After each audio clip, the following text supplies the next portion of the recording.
একটা কথা বাকি রয়েছে, কইলাম যে আমার মতন কালা লুলা বুইয়া কানা হাতকাইয়া কিটা জান্নাত থাকতো না। এবার হারা 10 লাখ বহু দূর গঙ্গর ব্যাংকে কইলো না, আমরা তো ওদের ব্যাংক করে জীবনটা মজা দিব খা। আর আমি তো এক নম্বর আমিও করছি আমার মতো কালা, আমার তো কালা দেখবো না, সবচেয়ে কালা আমি।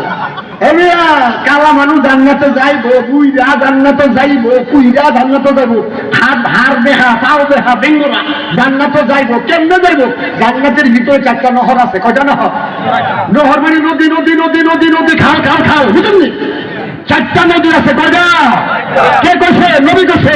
একটা হলো পানির নহর, একটা হলো দুধের নহর, একটা হলো সোরাবের নহর, একটা হলো মধুর নহর।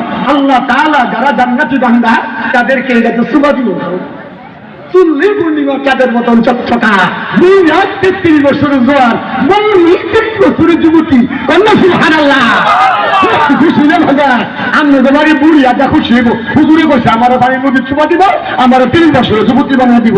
এরপরে যুবতী যে হইব কোনদিন আর বুড়ি হইতো না, যুবক যে হইব কোনদিন আর মোড়া হইতো না।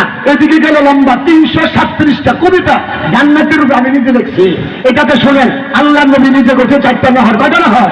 বেহেশতের মাঝে নানা রকম নহর আছে জারি, তাহার মাঝে কত গনি সবচেয়ে শীতল বাড়ি, তাহার মাঝে কত গুলি সবচেয়ে শীতল বাড়ি, কত বড়ি দুধের নহরে ঝিরি ঝিরিয়ে দেয়, সেই দুধেরই সাথে কখনো বদলে নাহি হয়, সেই দুধেরই সাথে কখনো বদলে নাহি হয়। কত নহর সৌরভ বুঝাই গন্ধ সাথে বেড়া, কত নহর খালে মধুর পরাণ কুল করা।